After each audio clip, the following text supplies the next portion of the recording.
Today we will learn how one powerful decision made in the face of failure can completely change your life.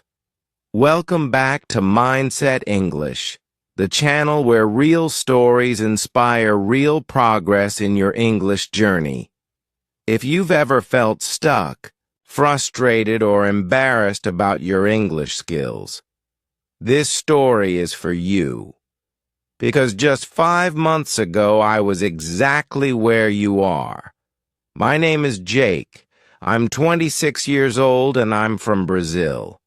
Not long ago, I couldn't speak a full sentence in English without stopping to think. I couldn't even say something as simple as "How are you?" without freezing. But today, I speak English fluently and confidently. Not because I took expensive classes, not because I moved to an English-speaking country, and not because I followed a traditional method. I did it with a system I built myself. And today, I'll tell you exactly how I did it, step by step. But my journey didn't begin with motivation. It began with failure. A deep, painful failure that changed my life forever. For years, I had one dream. I wanted to work at a big international company, a place where I could grow, learn, and earn well. I studied software engineering because I loved coding. I spent countless nights practicing, learning new technologies, building real projects. I became good, really good. Finally, after years of preparation, I got the opportunity I had dreamed of. A major tech company from the U.S. emailed me. "Congratulations! You are selected for an interview." My heart was racing. I could already imagine myself living in another country, working with some of the best developers in the world, building amazing software. I could see the life I had dreamed of coming true. I prepared all my technical answers. I studied my resume inside out. But I made one big mistake. I thought English wouldn't be a problem.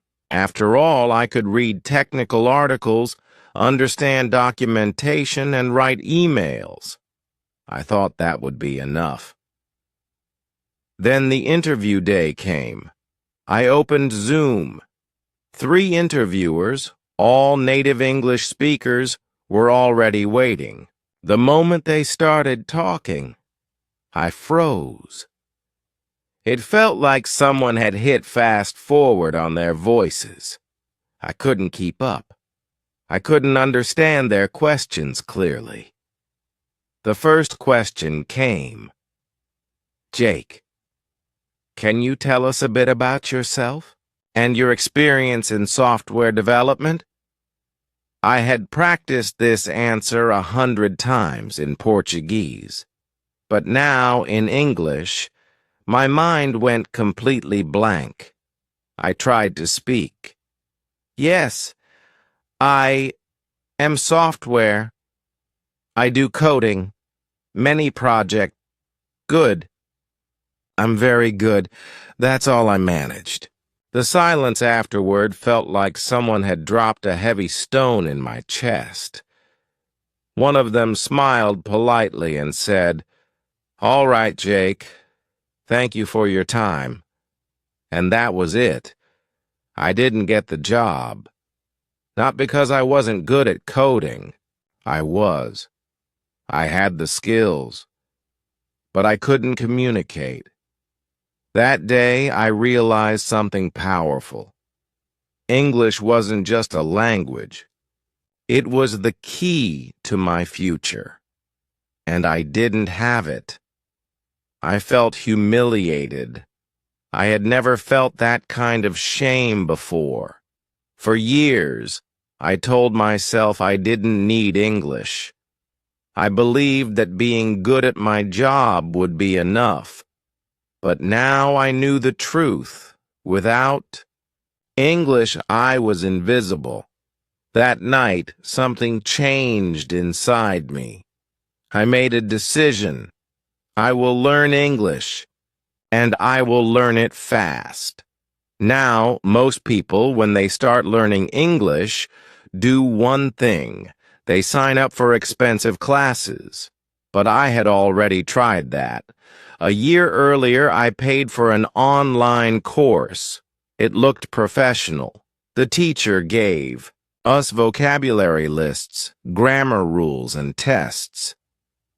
But after 3 months, I still couldn't have a basic conversation. I realized that method didn't work for me. So this time I didn't want classes. I wanted results. I needed a method that worked in the real world. That's how I created my 5-month system. Let me walk you through what I did, step by step. And if you follow these steps, you will see your English transform too. The first 15 days were the most critical. The biggest mistake beginners make is thinking they need to learn more words. I made the same mistake. I thought, if I just memorize 1,000 words, I'll be fluent. But I already knew hundreds of words, and I still couldn't speak. So for the first 15 days, I didn't learn any new vocabulary. Instead, I focused on using the words I already knew. The first thing I did was make what I called a survival sentence list. I sat down and thought, what do I actually need to say every day? I wrote 50 simple sentences. Things I would use in daily life. Phrases like, "Hi, how are you?" Can you repeat that? I don't understand. I am learning English. I need a coffee, please.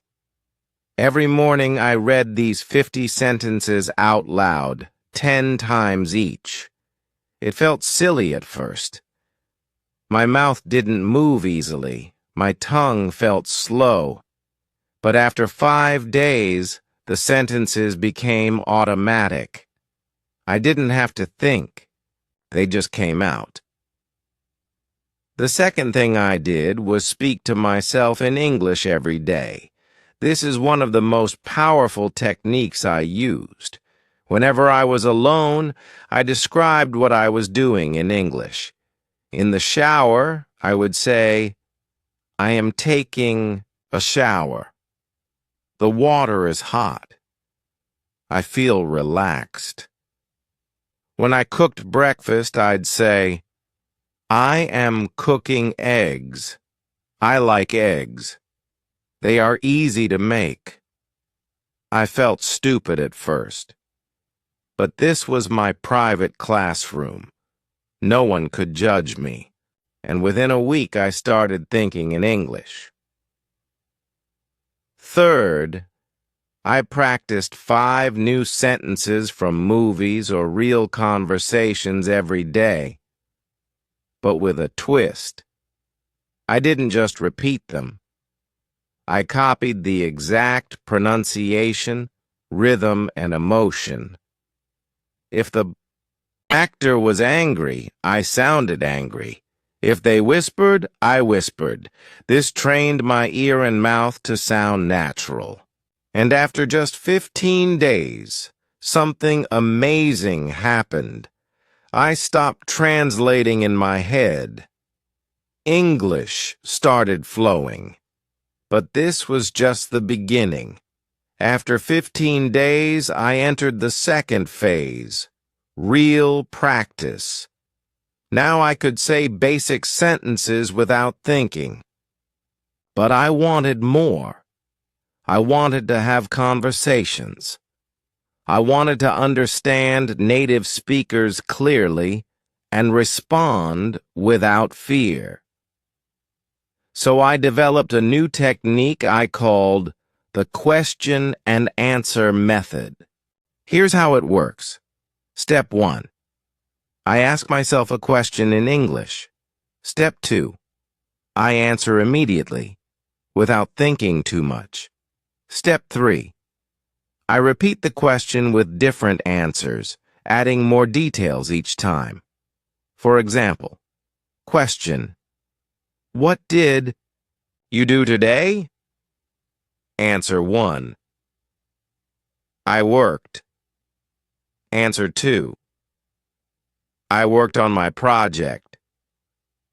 Answer 3. I worked on my project for 3 hours. Answer 4. I worked on my project for 3 hours. Then I took a break. Answer 5. I worked on my project for 3 hours. Then I took a break and drank some coffee. Each time I added more details. This trained my brain to think and speak in English without hesitation. I did this every single day for 30 minutes, and my speaking speed exploded. One of my biggest challenges was pronunciation. I didn't just want to be understood. I wanted to sound natural. So I used something I call the echo technique. I would listen to a native speaker from a podcast or movie. I'd pause after each sentence and repeat it exactly. Same speed, same tone, same feeling. For example, I heard a line, "I don't know what you're talking about." I paused and said, "I don't know what you're talking about." I did it 10 times until it felt natural in my mouth. This completely changed my accent. After 1 month, even native speakers started telling me, "Your English sounds really natural," but I knew vocabulary still mattered. I just didn't want to memorize boring word lists, so I used the story method. Every day, I chose 5 new words. Then, I made a short story using all of them. For example, with the words excited, invitation, party, arrive, surprise, I created this. I was very excited because I received an invitation to a big party. When I arrived at the party, I got a huge surprise. It was my birthday party. I read the story out loud 10 times. Then I used those 5 words in real conversations. That way they stayed in my brain. I did this every day, and after 3 months I had learned over 1,000 new words without memorizing a single list. To stop translating in my head, I did 3 things. First, I described everything around me in English. I'd say things like, "The sky is blue. I see a tree. A man is walking his dog." Second, I asked myself questions like, "What am I doing right now?" and answered in English. "I am sitting on a chair, drinking coffee and reading an article." Third, I started writing a journal in English every night. At first, my sentences were short, but over time, they became more natural. One rule helped me more than anything else. I made a promise to speak English for at least 2 hours every day. No excuses. If I had no one to talk to, I spoke to myself. If I didn't have time, I spoke while walking, cooking, cleaning. If I felt lazy, I reminded myself, English is my future. I cannot quit. This commitment changed my life, because when you give English your time, it gives you your future. And after building all these habits, listening, speaking, thinking, and writing in English, I reached the final phase of my method. But I also made one more important discovery. The day I handed my parents those gifts marked a turning point, not just in my English journey, but in my life. I had started from a place of fear, frustration, and rejection. Now I stood in confidence, speaking a language that had once defeated me, and more importantly, standing tall in front of the people who had believed in me from the beginning. That gold necklace around my mother's neck and the watch on my father's wrist weren't just presents. They were symbols. Symbols of every late night, every page of vocabulary, every sentence I shadowed, every moment I chose not to quit. But I didn't stop there. I realized that success is not a finish line. It's a foundation.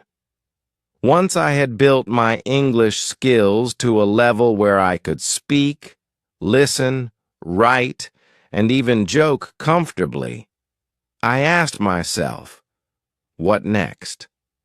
How could I make sure I never lost what I had worked so hard to gain? And how could I help others who were just like me at the beginning? So I began teaching. I wasn't a professional teacher. I didn't have degrees in education. But I had something just as valuable: experience, empathy, and the proof that anyone could do it. I started small.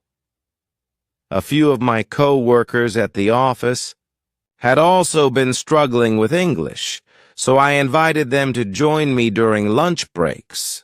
We would sit in a quiet corner with our food, and I would share the techniques I had used. I showed them how to shadow, how to build vocabulary and context, how to write simple but expressive diary entries, and how to change their mindset from fear to confidence. One of my co-workers, Maria, was particularly shy. She had been in the country for 2 years but still hesitated to speak. Her voice trembled during meetings. I saw myself in her, the early version of me, afraid of judgment, always translating in my head. I encouraged her to write one sentence. A day in English, just one. Today I drank coffee, she wrote. Then the next day, I drank coffee with a friend. Slowly, her sentences grew, her confidence blossomed, and within 2 months, she was contributing in meetings and even joking with the team. This showed me something powerful. Language learning isn't just academic, it's emotional. When you help someone learn English, you're not just teaching them words. You're giving them a voice, a way to express themselves, a way to be seen, heard, understood. And that's why I kept going. I joined local language exchange groups, where people from different countries gathered to practice English. At first, I was there as a learner, but soon others started coming to me for advice. I wasn't better than anyone else. I had just walked the path and could point out the steps. One night, after leading a group session, a young man from Egypt came up to me and said, "Jack, you make me believe that I can do it too." That sentence hit me deeply, because that's what this is all about. Belief. Not in English, not in grammar, but in yourself. I kept up my own daily practice, of course. Fluency doesn't stay if you ignore it. I still wrote my diary every night, but now my entries were more reflective, more advanced. I wasn't writing "Today I went to work" anymore. I was writing, "Today I led a workshop on communication, and I realized how far I've come. I kept listening to podcasts, but now I chose advanced topics, technology, business, psychology. So I could keep learning new vocabulary in areas that mattered to my career." One of the most unexpected benefits of becoming fluent was how it transformed my personality. I used to be quiet in meetings, afraid to speak up. Now I lead discussions. I offer ideas. I ask questions. Fluency gave me freedom. The freedom to be myself in any situation, to express my thoughts, to connect with others. I even started writing blog posts in English. Simple ones at first, just sharing my journey and tips. But people connected with my honesty. They saw themselves in my story. The blog grew slowly but surely. I received comments from people in Brazil, India, Vietnam, all thanking me for showing them that it was possible, that they weren't alone, that they didn't need to be perfect, just consistent. That's another lesson I learned. Your story matters. No matter how small your progress seems, it can inspire someone else. We often wait until we're good, enough to share. But the truth is, your struggles are part of your power. Your mistakes, your doubts, your breakthroughs, they all matter. They make your journey real, relatable, and meaningful. But of course, the road wasn't always smooth. There were days when I felt like I was losing progress. I remember one time I had to give a presentation at work in front of clients. I prepared for days, but when I started speaking, I stumbled on a word. My old fear came rushing back. My palms sweated. I forgot my next sentence. For a moment, I thought I was failing again. But then I took a deep breath and remembered, this is just a small bump. I smiled, corrected myself, and continued. No one judged me. In fact, one of the clients came up afterward and said, "You explained that really clearly." That moment reminded me that confidence isn't about being perfect. It's about continuing, even when you're not. So I developed new habits to maintain and deepen my fluency. I began reading novels in English, not just textbooks or articles, but real stories. This improved my imagination and helped me understand cultural expressions and idioms. I joined online forums and discussion boards where native speakers posted comments and replies. Reddit, Quora, English Facebook groups. I read how people argued, joked, debated, and supported each other. And I began replying, nervously at first. But it helped. I started a YouTube channel where I shared English learning tips, speaking challenges, and real-time practice. Recording myself helped me see my strengths and areas for improvement. It also kept me accountable, and most importantly, I stayed humble. Even after getting fluent, I kept learning, because English, like any language, is alive. It evolves, slang changes, new expressions appear.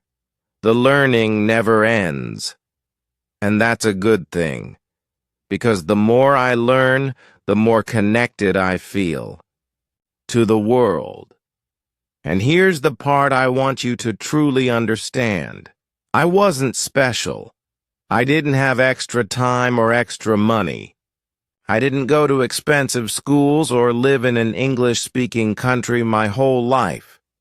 I just made a decision to show up every day, to fail without giving up, to practice even when no one was watching.